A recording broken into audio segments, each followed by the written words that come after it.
Olá, queridos amigos, nossos espectadores. Como é bom estar com você. Eu, você, Joana de Ângeles e a doutora Nise da Silveira, para juntos reconstruirmos as suas emoções, aqui na TV Mundo Maior. Se você quiser reconstruir suas emoções conosco, escreva para esse número do WhatsApp a sua história. Qual o seu conflito, qual a sua dor e, quem sabe, na próxima semana você será o sorteado e a sua história estará sendo contada aqui. E, lógico, convidamos você para juntos agora fazermos um mergulho interior, encontrar com nosso equilíbrio e a nossa paz, porque nossa paz interior é o que temos de importante para seguir a nossa vida com muita alegria. Então o convite está feito. Vamos hoje reconstruir nossas emoções. E hoje estamos aqui com uma convidada muito querida, muito especial, convidada do coração, a amiga querida Nina Peixotinho, especialista em mediunidade, filha do conhecido médium Peixotinho. Seja bem-vinda, Nina, ao nosso programa. Muito obrigada, agradeço muito a você o convite, estou muito feliz de estar aqui. Obrigada. A nossa história hoje é da nossa espectadora que acompanha semanalmente o nosso programa, Gláucia. Ela é de Curitiba, tem 39 anos. E ela nos escreveu dizendo o seguinte: não sei o que faço porque descobri que não tenho problema psiquiátrico. Me disseram que sou médium. E estou muito aturdida com isso, porque me sinto ora culpada e ora acho que estou enlouquecendo. A Gláucia nos relatou que desde os 15 anos ela tem vários problemas e que todo mundo dizia que ela tinha um transtorno psiquiátrico. Acontece que em muitos momentos ela estava conversando, ou seja, com a família, ou com amigos na escola, em qualquer situação, de repente, ela começava a falar algumas coisas estranhas e que eram assim pontuais na vida de alguma das pessoas que estavam com ela e coisas que ela não sabia. Ela falava algumas coisas e dali a pouco, pronto, passou. E quando as pessoas perguntavam o que foi que você falou, e ela dizia nada, não falei nada. E ela não se lembrava desse lapso de memória que ela tinha. Foi a vários psiquiatras, fez inúmeros exames, foi diagnosticada como bipolar, como esquizofrênica, enfim, inúmeras coisas, mas mesmo com esses diagnósticos, tomando medicamentos, ela não entendia o que acontecia com ela. Até que um momento, alguém levou ela a uma casa espírita e lá aconteceu a mesma situação. Ela entrou em transe e falou várias coisas. E essas várias coisas sempre beneficiavam uma pessoa ou outra nos conflitos que estavam vivendo. E, novamente, ela esqueceu. E ali foi dito a ela que ela era médium. E ela ficou completamente apavorada, porque ela não queria isso para ela. Descobriu que médium é alguém que já desencarnou, que já havia morrido, que de repente falava através dela. E ela tinha pavor de morto, olha só. Então ela não queria conversa. Espírito, Deus me livre. E aí, todos os lugares que falavam para ela que ia resolver isso, ela foi. Porque ela tinha uma vida tranquila, confortável, muito alegre, muito em paz, de bem com a vida. E aí acabou desaparecendo todos esses sintomas. Tinha enjoo, dor de cabeça também, tinha de tudo. Ela sentia quando aquilo ia acontecer, porque, obviamente, ela registrava a presença. A partir do momento que isso desapareceu, a vida dela virou de ponta cabeça. Ela passava muito mal nos lugares, tinha sudorese, calafrio, tinha de tudo, e a vida dela começou a desandar. Era desentendimento cada vez maior dentro de casa, com o marido, com todo mundo, porque ela tinha já se casado e ninguém descobria o que é que acontecia na vida dela. A carreira dela foi por água abaixo e aí hoje ela nos escreveu dizendo assim: eu estou ficando louca ou esse negócio estranho era mediunidade mesmo e eu pedi que tirasse isso de mim para sempre porque eu não queria mais. Agora eu estou arrependida porque eu podia ajudar pessoas. Nina, é uma história até comum, né? Porque muitas pessoas não sabem o que é a mediunidade. O que você diria para a Gláucia, que está passando esse desespero de medo, insegurança, arrependimento, culpa, enfim? Minha irmã, nós médios somos apenas a ponte, ligando o mundo físico ao mundo espiritual. A gente, quando vem, isso é uma tarefa, isso é um serviço. Serviço na seara de Jesus. Nós temos o direito, como você teve, né, de escolher, não quero trabalhar com isso. Só que quando a gente faz as escolhas, a gente assume responsabilidades também. Uma mediunidade que é colocada a serviço, como você mesmo relatou, quando você tinha esses transes, você ajudava pessoas. Como a gente pode se negar, né? Abrir mão, né? Abrir mão de amparar os irmãos necessitados. Eu acho que você devia retornar ao casa espírita, estudar sobre a mediunidade, conhecer a mediunidade. E o melhor campo para você conhecer é dentro de um templo espírita. Procurar uma casa espírita séria e vamos estudar. Tem muitos livros sobre a mediunidade que vão te ajudar muito. E colocar isso a serviço, minha irmã. Médium é isso, é só a ponte. Qual o problema da gente ser uma ponte para ajudar o nosso Mestre Jesus no amparo e no socorro de tantas dores, de tantas dificuldades? Você tem muita experiência disso, porque você vivenciou, né? Filha do médium Peixotinho, tem um legado de acontecimentos, de experiência. Como é que foi que se deu na época quando começaram algumas coisas estranhas com o papai? Olha, Peixotinho como você, Gláucia. Ele não conhecia a mediunidade, ele desconhecia isso.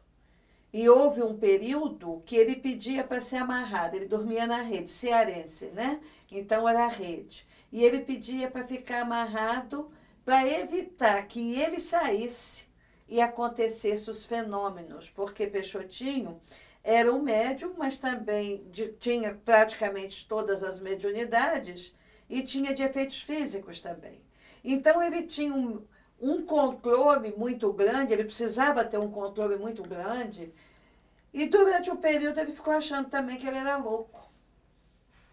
Né? Naquela época não se tinham os recursos e os conhecimentos da psiquiatria que hoje existem. Exato. Então, ele dentro de um dos quadros, né, em que ele teve uma crise de catalepsia, o que atraiu o companheiro Viana de Carvalho, que se dispôs a cuidar do jovem. A família, então, disse que podia cuidar sim, mas não na casa dele.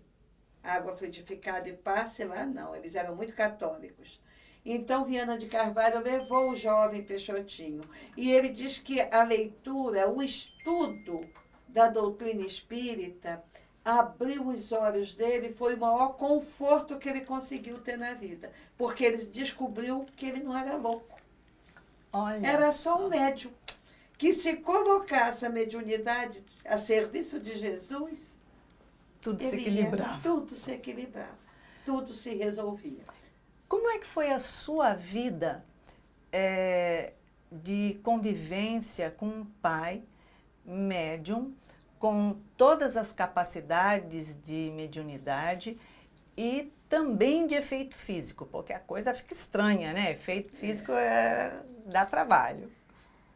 Olha, Iraci, a gente foi criado dentro do convívio com espíritos em casa. A gente convivia com eles, eles faziam parte de nossa família.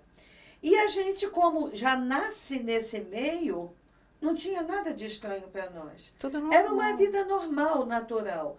A gente até achava que casa de espírita acontecia tudo que acontecia na nossa casa. Exatamente. Né? Então a gente não tinha noção. A gente só foi perceber mesmo quando o papai desencarnou. Que a gente começou a sentir muita saudade da Sheila, muita saudade do Zé Grosso, daqueles companheiros que tinham convívio conosco. No enterro de meu pai não foi enterrado só ele. Vários espíritos que faziam parte de nossa vida também desapareceram para nós naquele momento. Lógico que hoje, lá com o nosso Lá Espírita Peixotinho, de vez em quando a gente tem a presença de Peixotinho, de Sheila, desses companheiros, né, que não nos abandonam, continuam cuidando de nós. Mas é um fato normal, natural. Você tem irmãos, né? E como é que era o relacionamento com os irmãos, o pai, quando estava acontecendo uma manifestação ou então alguma... Havia, as pessoas na época, a mediunidade no processo obsessivo, as pessoas tinham medo. E muitos eram abandonados na nossa porta.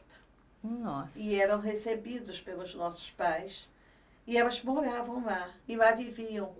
Eu me lembro do caso da Marinete, uma jovem que só chegou com um bilhete, que estava muda há mais de 3 meses. Era uma moça muito linda, com os olhos azuis, morena, e não falava. E ela tinha, em geral, as crises dela eram crises horrorosas.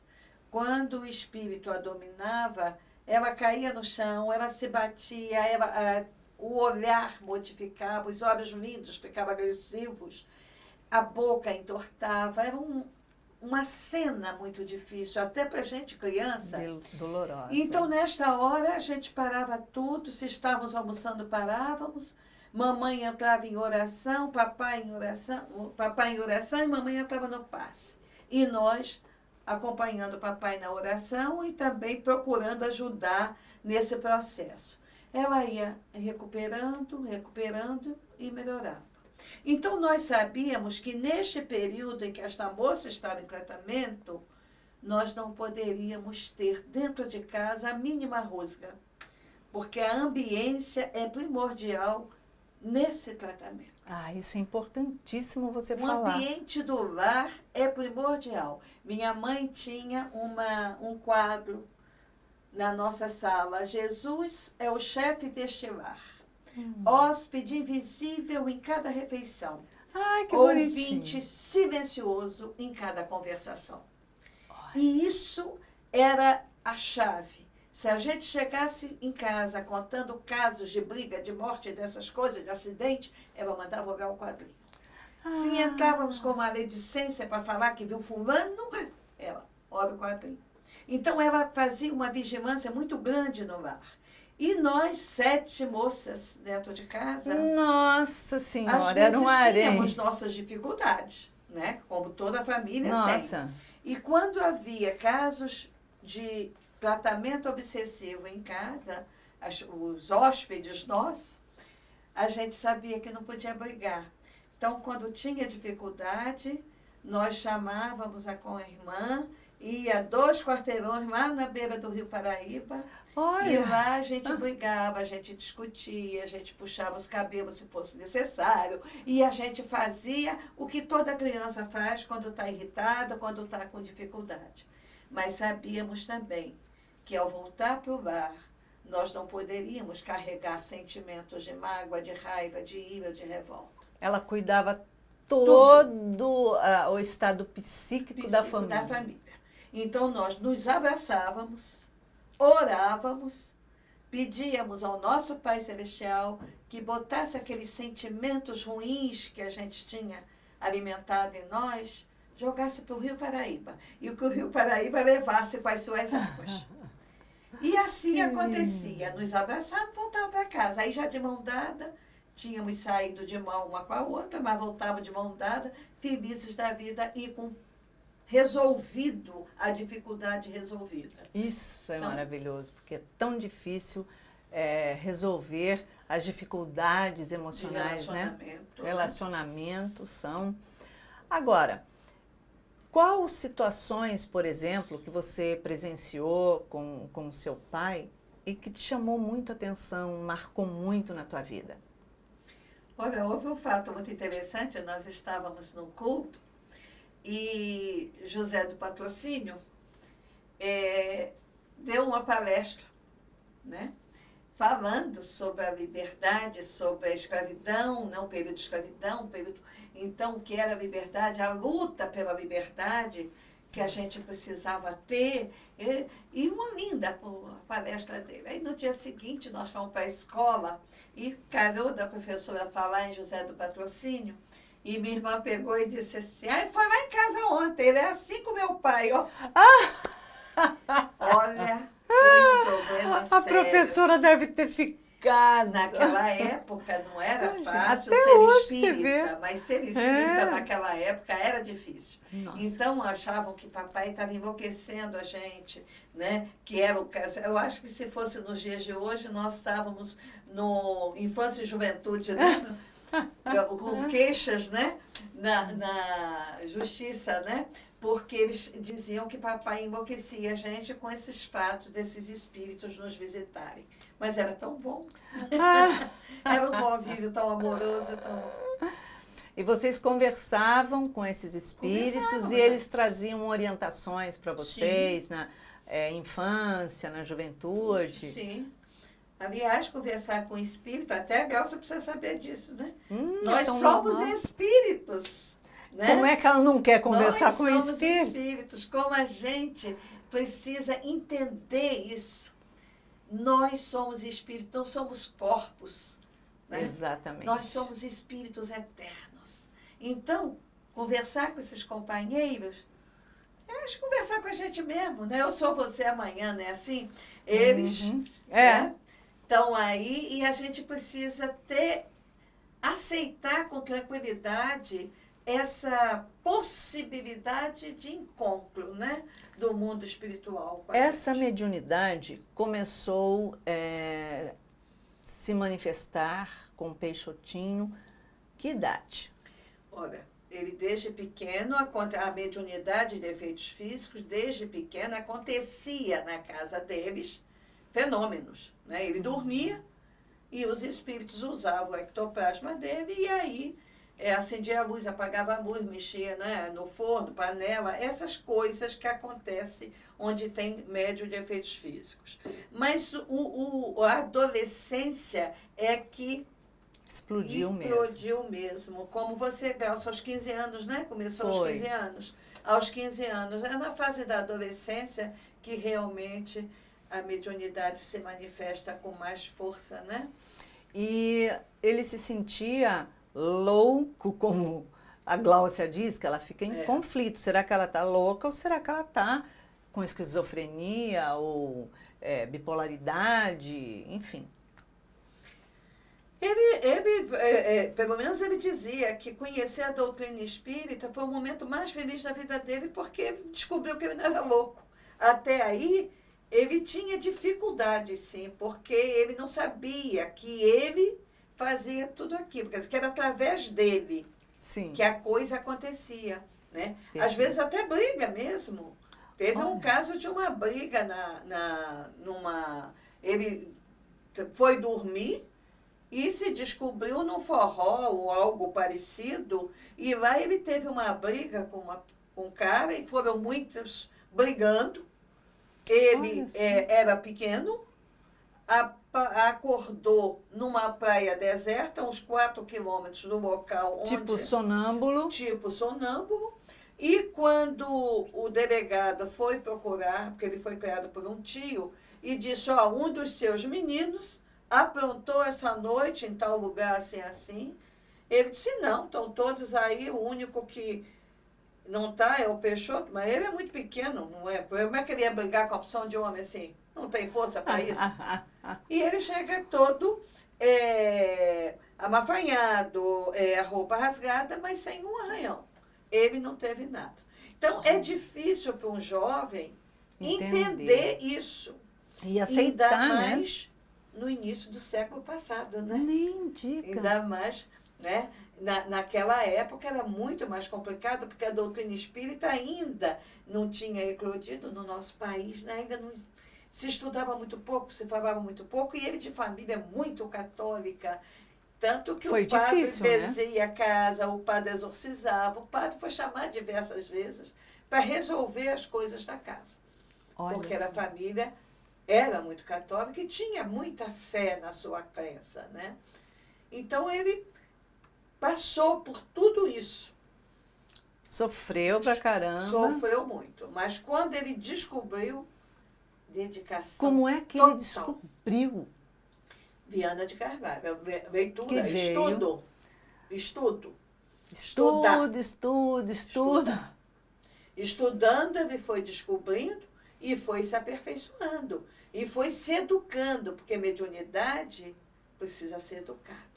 Com A certeza. gente educa a mediunidade e ele foi educando a sua mediunidade. Teve até a colaboração da sua filha, que desencarnou, Araci. Né? Olha só, conta isso pra gente. A Araci era a menina dos olhos dele. Ele já tinha o primeiro filho e a segunda veio Araci.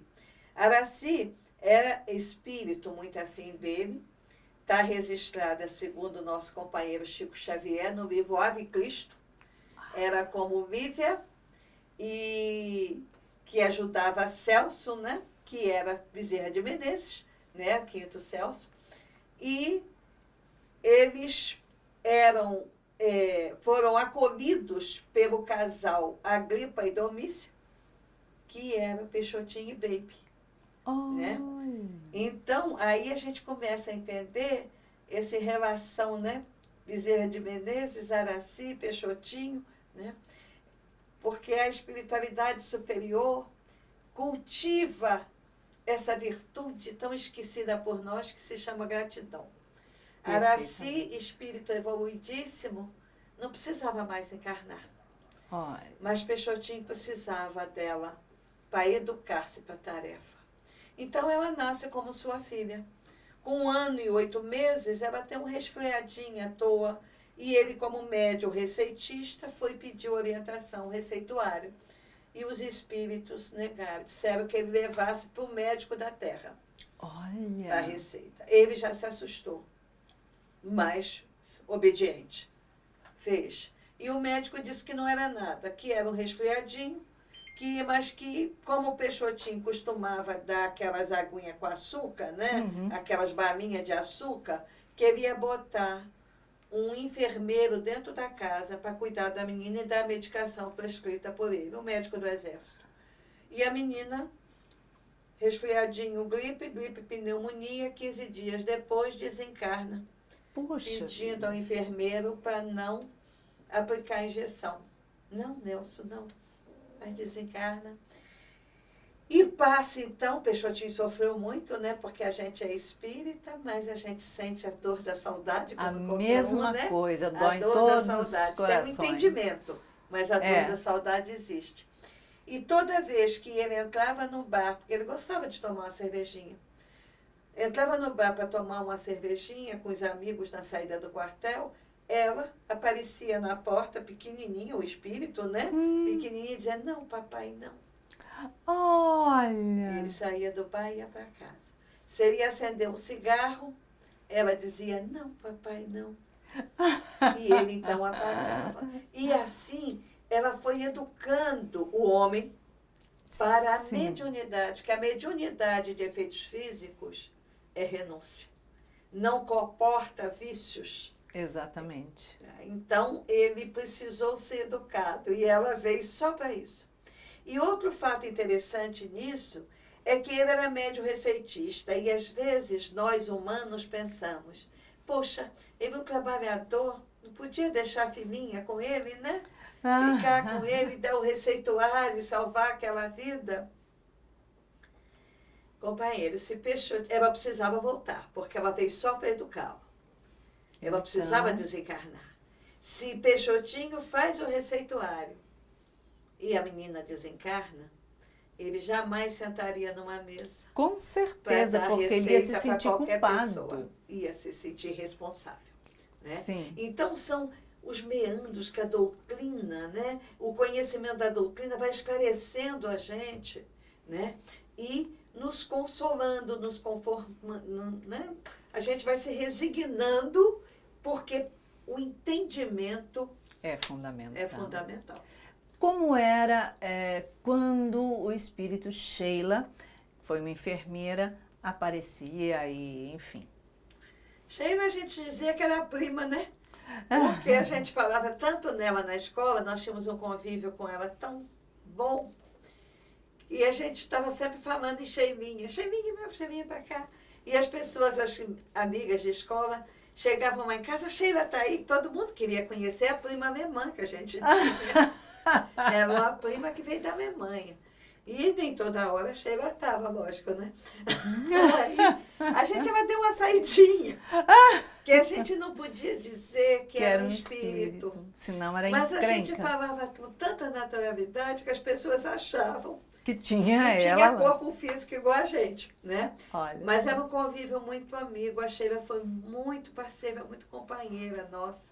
E até hoje. Nos ampara, nos ajuda. Eu não entro em cirurgia sem chamá-la antes. Com certeza. Agora, ela vinha, tinha esse convívio, ela trabalhava com Peixotinho nos atendimentos, nos trabalhos dele. Porque a mediunidade dele sempre foi de tratamento. Ele sempre utilizou a mediunidade em benefício das pessoas. Como é que ele trabalhava mediunicamente no tratamento? Havia, no nosso grupo espírita, ou quando ele ia lá no Chico, havia um quartinho que ele ficava deitado. Peixotinho era totalmente inconsciente.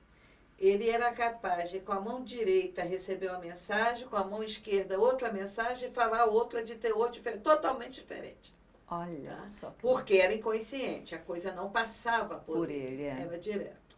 Então, ele dormia e eliminava, quer dizer, através do ouvido, nariz, né, boca, o ectoplasma, que todos nós temos, mas o médium de efeitos físicos libera com mais facilidade. E ele tinha muita facilidade para liberar o ectoplasma. O espírito, então, assimilava aquele ectoplasma, formava, e aí ficava materializado, visível, e havia no grupo, né, a maca, botava os doentes e Sheila operava, quer dizer, tratava, e tinha também aparelhos que eles traziam aparelhos. E materializava. Em 52, há uma tomografia computadorizada que foi feita lá no Grupo Araci. Olha! Isso está com Gilberto Cardoso, foi do avô dele, Gilberto Cardoso, palestrante da doutrina espírita, um dos grupos dos 8 do Newton Boechat, né, aqui de Copacabana. Ele é médico, endocrinologista, o Gilberto, e ele foi o avô dele que teve um câncer. E foi feito essa tomografia lá na Araci. E a Sheila dizia que as pesquisas na Terra estavam bem avançadas e que brevemente nós íamos dispor daqueles aparelhos para melhor diagnóstico. Olha só que bacana. Você vê, isso em 50, na década de 50. E eu acho que ela só chegou na década de 70, eu tenho a impressão, nem sei, final de 60, início de 70, que a medicina realmente explodiu, né? Foi. Em algum momento ele teve a sensação de estar sendo obsediado?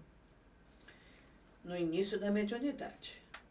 Depois era uma vigilância constante. Como eu disse para você, minha mãe era o general da casa. Dava um esparramo só quando... Não, ela cuidava de tal forma para o problema não chegar a ele.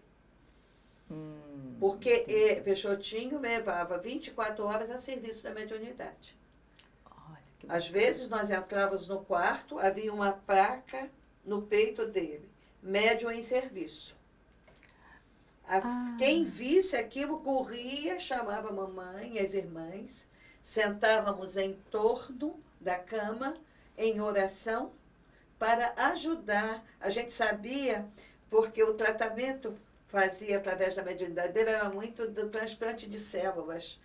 Não se falava isso na época. Não, de mas jeito eu nem entendia direito, mas eu sabia que eu podia ter célula boa no meu corpo, que eu podia doar. Então eu entrava em oração também, oferecendo as minhas células saudáveis, se fosse necessário, eu e minhas irmãs, lógico. Então nós entrávamos em oração e quando acabava a placa sumia, o tratamento, daqui a pouco o papai acordava. Né? Então, Peixotinho trabalhava para isso, era preciso que o ambiente estivesse bom na casa, por isso a dona Bebe. Aí ele não passou por processo obsessivo, não. Estava sempre porque a vigilância era constante.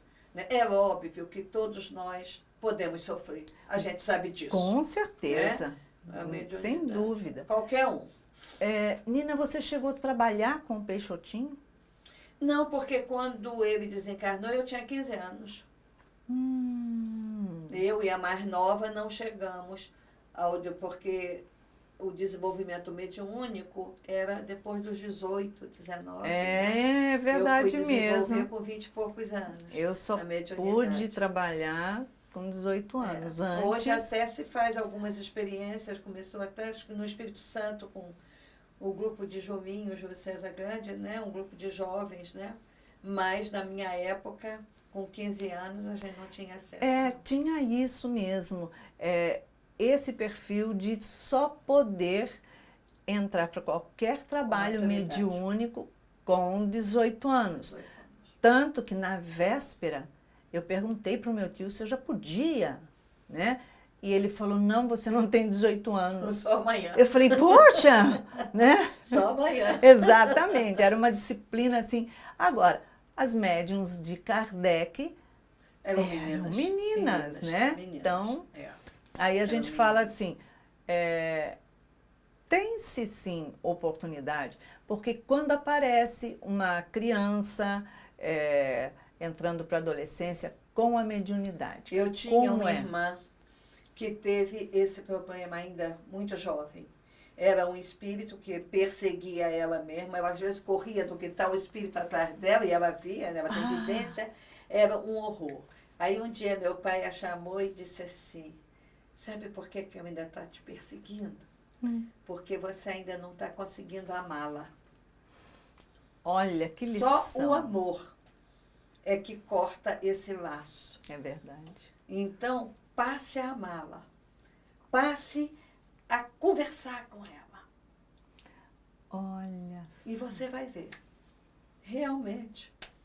Aí ela... Acabou e quando ela fez 18 anos, então ela foi fazer o desenvolvimento mediúnico. Mas o amor é o santo medicamento. Com certeza. Para resolver esses problemas.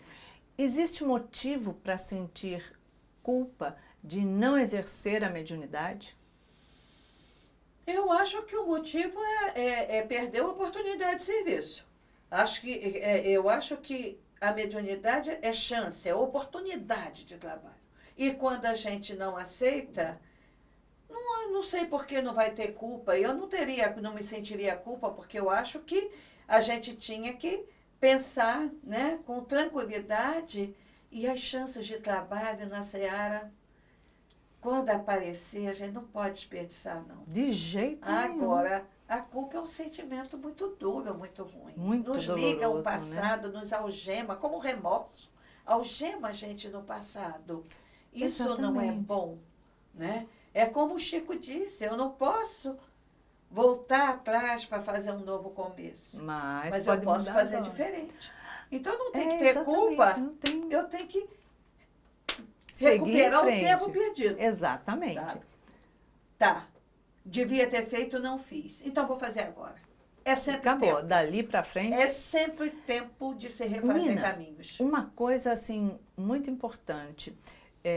Muitas pessoas vão trabalhar a mediunidade, mas quando vê que tem que assumir responsabilidade, se afasta. Agora, tem situações que são diagnosticadas um tipo de transtorno, seja o transtorno que for, que o psiquiatra venha diagnosticar. Existe sempre uma ligação obsessiva? Olha, pode existir sim, pode ser um problema realmente mental, mas eu acho que a ligação obsessiva sim, porque se você não está bem, você está para baixo, não está, né, depressiva, está triste, você faz como um imã, você começa a atrair os companheiros que estão no mesmo patamar seu.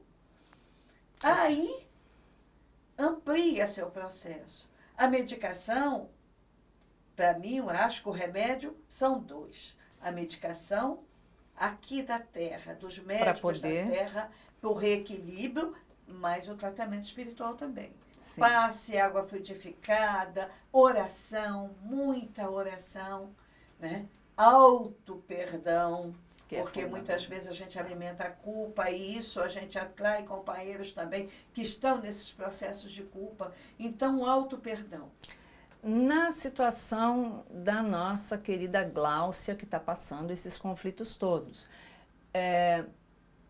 ela deve estar, desde que cessou essas manifestações, ela deve então estar se ligando através do pensamento, de desequilíbrios de pensamentos, angústias, tristeza, raiva, seja lá o que for, com espíritos que estejam próximos, e aí ela está sendo influenciada.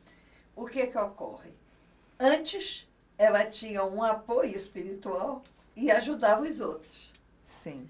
Hoje, ela se liga a companheiros menos felizes e prejudica a si mesma.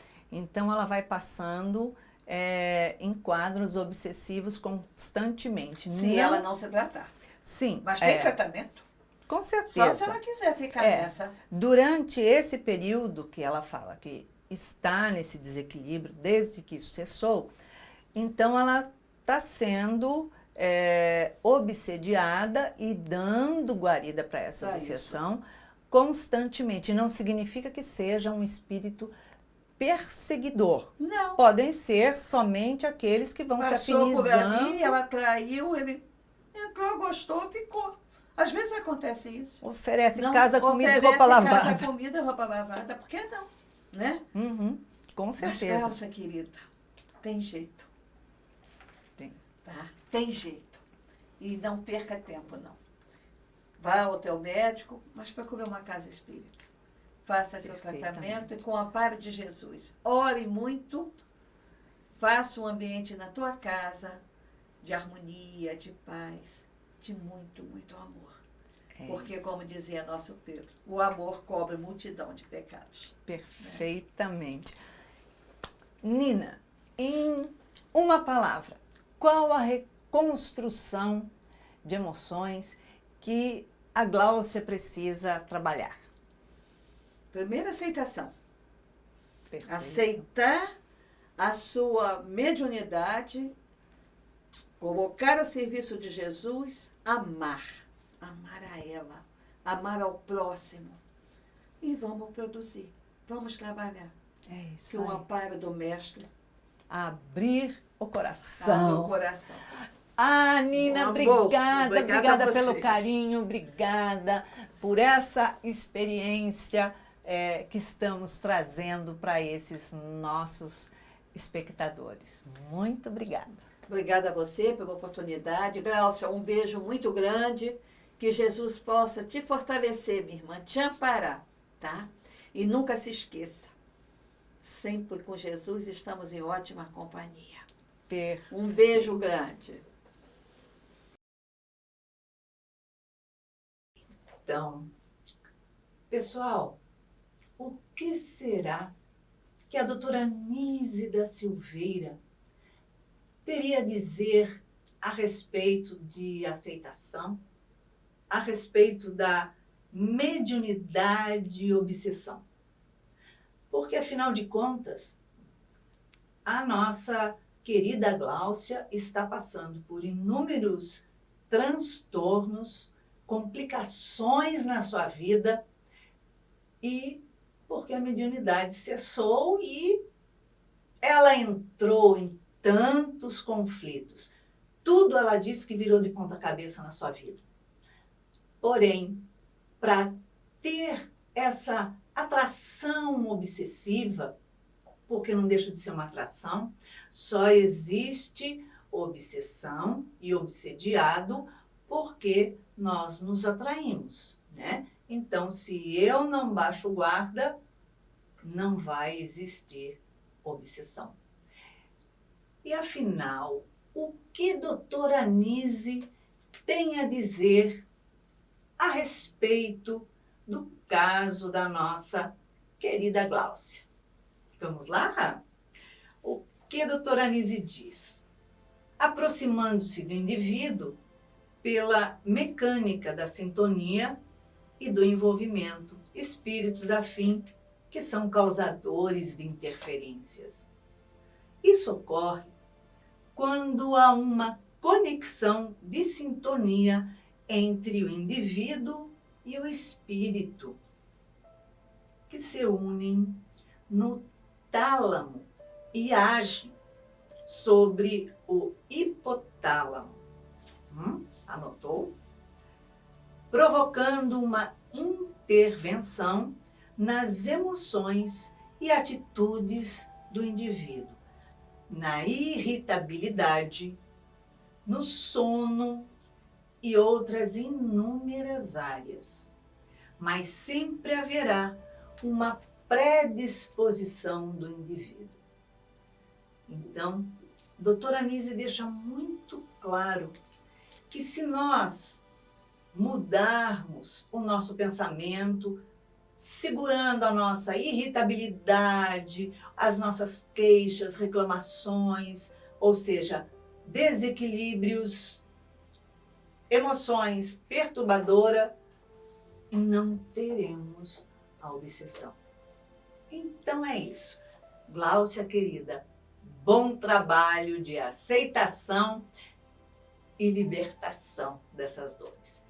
E para todos nós, próxima semana pode ser a sua história.